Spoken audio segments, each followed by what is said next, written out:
Welcome to another Horror Franchise Wednesday. Let's talk about Tremors 2 Aftershocks. This one stars Fred Ward, and Kevin Bacon did not come back, but we still got Burt Gummer, played by Michael Gross. And I'm not sure how many years later this is, but this tells the same story. This guy, Fred Ward, his character Earl, he gets hired to go kill these Graboids in Mexico, and then when things are a little out of control and he realizes that he's in over his head, he needs extra assistance, he calls Burt to come help him out. So let's get into the movie. What do I like about this one? First up, we got the return of Burt and Earl, which I think really saved this movie because they're the best characters. They're from the first one, so it's continuity, which I love. And Burt and Earl are a little bit more comedic than they were in the first one, so that's always a plus, and it's not too much. The comedy in this one was actually landing quite a few times. I had quite a few chuckles. I was told that these got way more silly as they went on, but as of now, this one's not too much silly, but I will say that they really went more for the comedy than the horror. This one didn't have any, horror moments in it like the first one did. This one doesn't really have the body count either. I think only a couple people die on camera or off camera, really. This one's not going for the body count or anything. This one doesn't have a whole lot of horrific moments. It's more silly and fun, lighthearted, which is fine because they didn't go overboard with it. It wasn't cringy, it wasn't over the top, it wasn't anything silly like that. So I still had a good chuckle here and there. So the comedy was working for me on this viewing. I like the addition of the Shriekers in this one, although they're not called Shriekers yet. I like their look, and they see infrared, kind of like a predator, and the practicals on them were good when they were practical effects, and the practical effects on the Tremors, just like the first one, was consistent. I think the practical effects in this one were most likely done by the same person because it looked just like the first one. I thought it was on par with part one with the practical effects, maybe even better, especially with the Shriekers when they are practical and they're the things moving on their head, and then the one gives birth out of its mouth, it pukes up another Shrieker. I thought all that stuff looks great. But then for some reason they decided to throw in a few CGI visual effects shots that were just completely unnecessary to me. And just like the first one, I think this one has a pretty good pace. It gets going a lot quicker actually. With Earl, he gets hired, and as soon as he gets there, there's this whole montage where him and Grady are blowing up Graboid after Graboid, just all kinds of Graboids getting blown to pieces. And so yeah, I wasn't ever bored during the movie, so I'll give it that.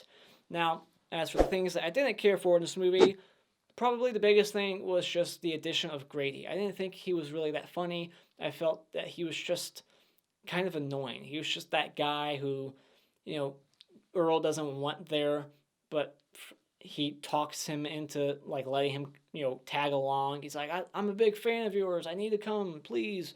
And then he's like, all right, come. And he's kind of a thorn in his side. He's doing stupid things, he's making the dumbest decisions, he's constantly walking on the ground when he shouldn't, and he knows that. So he was just a big moron, and it kind of got on my nerves a little bit. He's not overly annoying, but just slightly to me, just slightly. And I wasn't a fan of his character.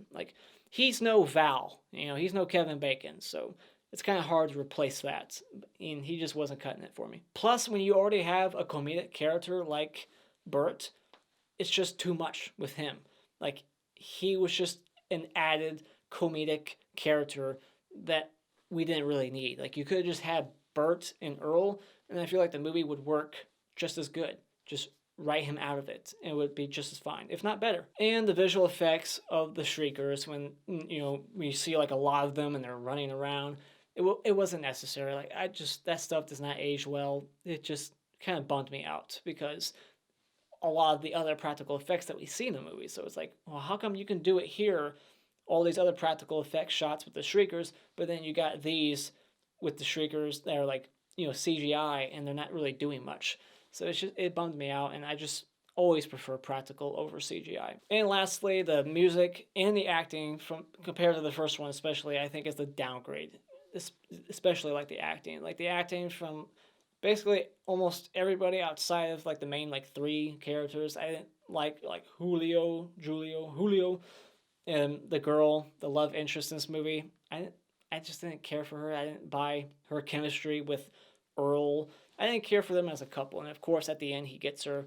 It's basically mirroring the end of part one. The final thoughts, I actually really enjoyed it more than I thought I would. I really enjoyed all the practical effects, and it had a really good pace to it. I loved the return of Earl and Burt, and the comedy wasn't too much. It wasn't over the top or anything. I had a few good chuckles. So if you're a fan of the first one, I think this is a good follow-up. It's not better or anything, but I think it's a good follow-up.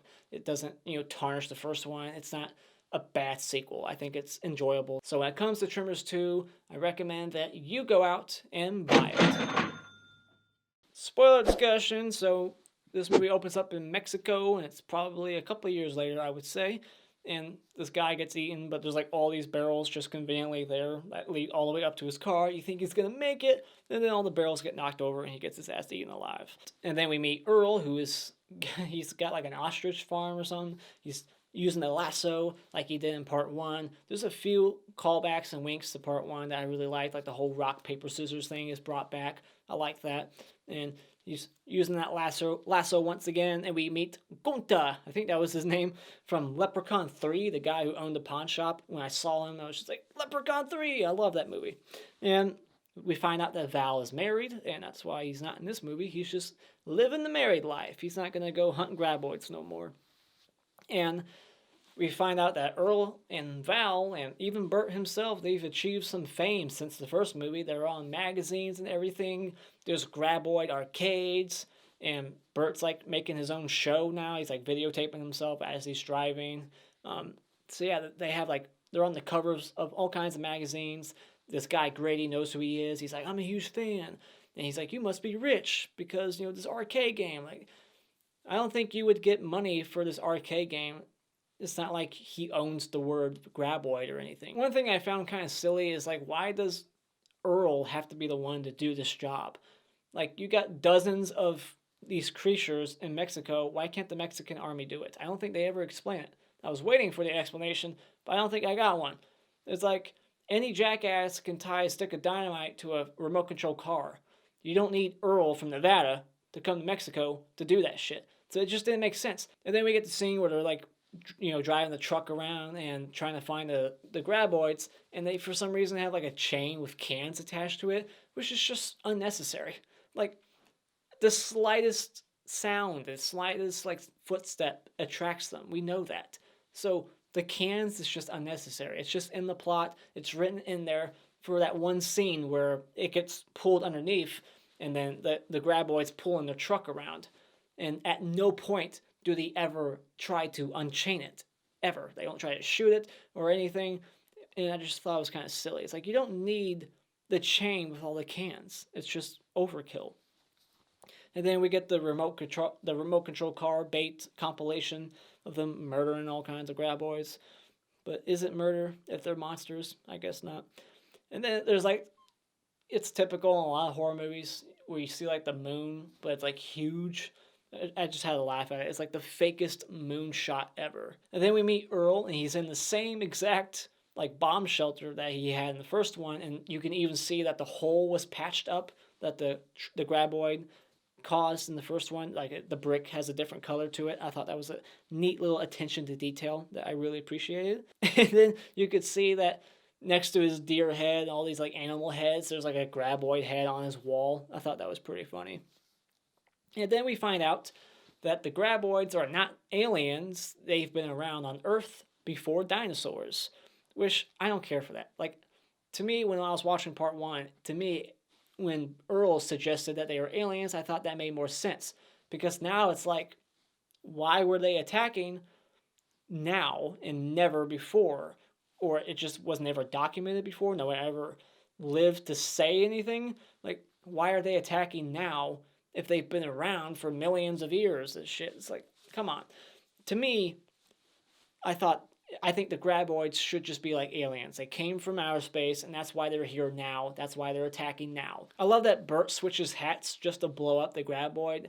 When he flips the switch, he's like wearing a ball cap, and then he's like, oh, it's ready to go. And then he takes the ball cap off, and he puts like an army cap on instead, and then he flips the switch. It's just another little comedic moment that actually landed for me. And then this is when we get introduced to the Shriekers. There's a Graboid all ripped open, and that's a great practical effect. The insides of that, all the like slime and shit, great. But then they have to do all the CGI bullshit after that. Ugh, just why? It's not necessary. And why did it take Pedro hours to get out there? Like, how far from base were they? Like, they call for help, and then it's like the middle of the day, maybe not. It's like noon, and then by the time Pedro gets there, it's like 8 hours later. It's like, what the fuck took so long? They're that far from base. Like, what took him so long just to get killed? Yeah, he gets there and he's dead. We see this has been done like a million times in horror comedies where hands are like severed hands are on something. Like at first you think it's connected to a person, but then they're like the hands are severed and they're just sitting there holding onto like the car. And I wish we could have got to see Burt kill all those shriekers, but I guess maybe they didn't have the budget and the know-how to film something like that without it all being CGI. But I like that visual of his truck coming back to base and it's like all torn up and there's bullet holes everywhere, the windshield's shattered, and he's like a mess, and he just keeps like bitching about the fact that they didn't give him the critical information he needed. And then we find out that the shriekers are hermaphrodites. They don't need to have sex. They just keep shitting more and more of them out. They just need to eat. And I like Burt, he brought more food than guns. Like, he runs out of ammo quickly. And then he has like 1,200 pounds, he says, of like MREs and like food. It's like, what the fuck? Like, why would you bring 1,200 pounds of food to a mission that's probably not going to last more than a week? Another funny moment is when they're running from like the warehouse to this other place. And when they get in, it's like an incomplete building. There's no like, there's just like the one side. Everything else is like not even built yet. And the chick's like, I was trying to tell you before we ran in, it's not a complete building. And he's like, well, how did I know? And then another, like, how would I know moment was when, like, Burt shot the shrieker and the bullet was so powerful it went through, like, 5 different, like rocks and shit and, like, metal behind the other side. It just went through all these different things. And then it just conveniently went through, like, the motor of the car that they were trying to get to. And he's like, how should I know? And then Burt, he traps all the shriekers in the warehouse with all his food, this 1,200 pounds of food. Like, why is there 1,200 pounds of food with you in the first place? But now they're all in there eating and they're multiplying. Then we get more of the rock, paper, scissors game, and finally Burt loses, but he lies and acts like he won. It goes in, he like covers himself in like CO2. He's completely like frozen stiff and starts melting off, and then this place explodes and it's fucking huge. I love like Burt's like running out. He's like, no, go further, it's gonna be big. And the other guy's like, when's it gonna happen? He's like getting impatient, and then like the explosion like knocks him on his ass. It's a huge explosion, and then like for comedic effect, like 20 seconds later, all this shit starts landing on them. It's like, really? Would it take that long? It's just funny, like 20 seconds later, like shit starts like falling on them, like all the guts of the shriekers. And I have to wonder, like, did they get rich? We don't get to see them get paid. It ends pretty quickly. Like, as soon as they blow up all the shriekers and Earl kisses the girl, they get together, it just ends. Like, did they get paid? Because they went out there, they're going to get $50,000 per Graboid. They killed dozens, and then they killed multiple shriekers. So I think they should be filthy rich after this. But that's the end of the movie. So going into my awards, the Hockey Mask Award for Best Character in this movie is Burt, because he's the most funny without being too silly or kind of annoying like Grady was to me. And the Clap Award for Best Scene is when Burt accidentally shoots the car, and he's like, how did I know? It's also the funniest moment in the movie to me. And those are my thoughts on Tremors 2. Let me know what you thought about in the comments below. And as always, if you like what you've seen here, you can hit this like button and become a subscriber today just by clicking on my cartoon face in about 5 seconds. And until next time, auf Wiedersehen.